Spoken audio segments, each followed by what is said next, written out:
Look at these two pics. Same road, same spot. But what happened between 2013 and 2017 will blow your mind. 2013, this beautiful tree covers the whole road, like a fairy tale, right? 2017, that same tree, dead, blocking everything. Now everyone has to drive around the mess. This isn't about trees.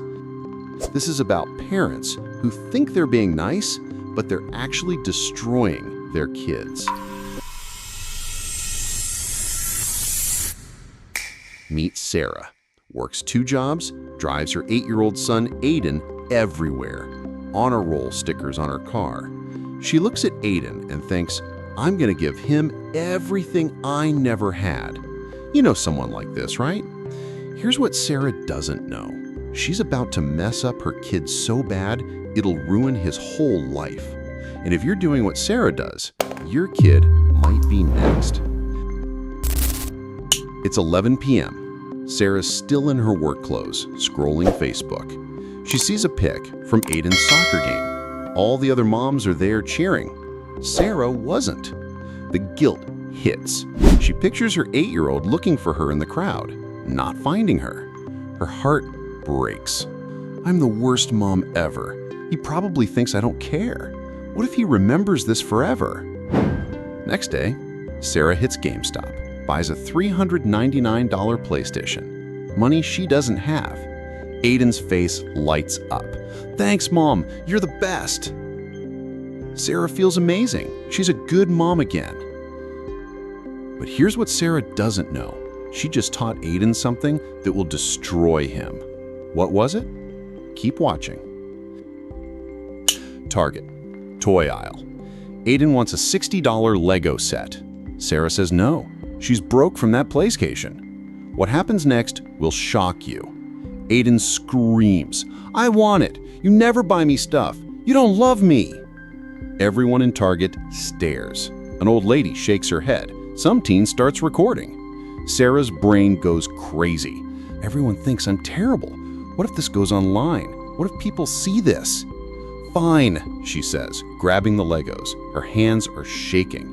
Aiden stops crying instantly. Now he's happy and talking about his new toy. That night, Sarah calls her sister. I can't say no to him anymore. But here's what Sarah missed. She just taught Aiden the most dangerous thing ever. Throw a fit, equal, get what you want. The monster is growing, but it gets so much worse. What Sarah does next will make you question everything about parenting. But Sarah's guilt comes from everywhere, and each one makes her spoil Aiden more. Sarah's brain. His dad left because I wasn't good enough. What if Aiden thinks I'm not good enough either? What if he wants to live with Dad instead of me? So when Aiden comes back saying, Dad took me to the movies, Sarah immediately plans Disney World. When he says, Dad's house is more fun, Sarah buys him a trampoline. She's competing with her ex, using her son as the prize. Sarah works 7 a.m. to 5 p.m. at the dentist office, then 3 nights a week waitressing. She sees Aiden 2 hours a day. 2 hours, that's it. So those 2 hours become sacred. No fighting, no chores, no homework battles, just pure love and McDonald's.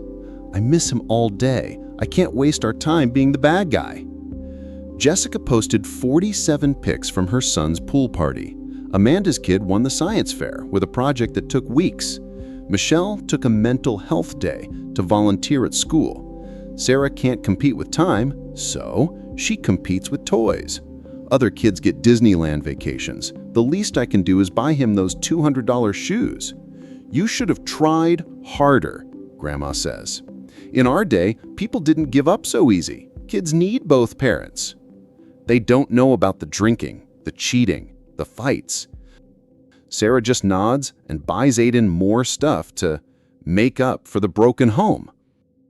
Every guilt equal more spoiling. Every no equal more guilt. Every tantrum equal more rewards. But what Sarah does next is so insane, even her own family can't believe it. Aiden's teacher calls Sarah in. This is bad. "Your son had a meltdown today," the teacher says. "When I asked him to put his toy away, he screamed and threw things. The other kids were scared." Sarah doesn't ask what Aiden did wrong. She asks, "What did you do to my baby?" "Teacher, he needs rules, consequences, and please stop bringing him treats when he's bad. You're teaching him that tantrums work." Sarah thinks she doesn't get it. Aiden's been through so much. He needs extra love. That day, Aiden comes home upset. "My teacher was mean to me." Sarah's heart breaks. "Let's get ice cream and talk about it." She just rewarded him for getting in trouble at school. But you haven't seen anything yet. What happens at the sleepover will open your eyes. Aiden goes to his friend Jake's house for a sleepover. At 11 p.m., Sarah's phone rings. "Hi, it's Jake's mom. Aiden is crying. Our house has rules, no phones after 8, kids help clean up dinner. He says it's not fair and wants to go home." Sarah grabs her keys. "I'll come get him right now." Actually, maybe he just needs to learn that different houses have different rules. Sarah wants to hang up and drive over, but something stops her. Sarah shows up expecting Aiden to be miserable. Instead, he's laughing with Jake, making pancakes. "Mom, Jake's mom taught me to cook. She said I'm really good at helping." In the car, "So you had fun, even with all those rules?" "Yeah, it was cool. I felt important." For the first time ever, Sarah wonders, what if rules aren't mean? What if kids actually like helping? But that thought terrifies her, because if that's true, what has she been doing wrong? The answer will shock you, and it gets much worse before it gets better. Fast forward, Aiden is now 23. Remember that dead tree blocking the road? This is what happens. Job 1. Fired for telling his boss that's not fair. Job 2. Fired for having a meltdown when asked to work weekends. Job 3, well, you get it. Girlfriend leaves him because he expects her to do everything mom always did. Friends stop hanging out because he ruins every plan with drama. Money, $30,000 in debt because nobody taught him wanting isn't getting. And Sarah, still making excuses, still paying his bills, still wondering what went wrong. He's just going through a rough patch, she tells people. Sarah created exactly what she was trying to prevent. Here's what happened in Aiden's brain. Reward addiction, like a drug user needing bigger hits. Stress broke, can't handle any problems. Empathy, dead, can't see other people's feelings.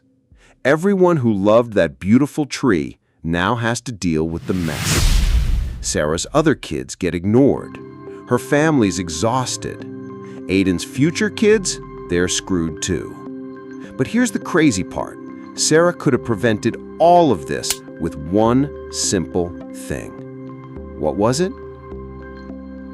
The one thing that could have saved Aiden was two simple words. Too bad. That's it. When he cried about the Lego set, too bad. When he threw a fit about rules, too bad. When he said life wasn't fair, you're right, too bad. Kids who hear too bad learn life isn't always fair. You can survive disappointment. Other people matter too. Your feelings don't control everything. Kids who never hear too bad become adults who can't handle anything. Want to avoid Sarah's mistakes? Here's how.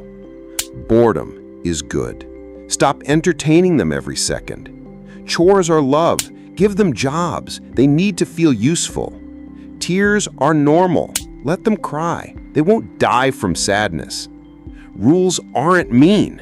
Kids feel safer with clear limits. Your job isn't to make your kid happy. It's to make them strong. That empty road in 2017, it's not just an ending. It's a new beginning.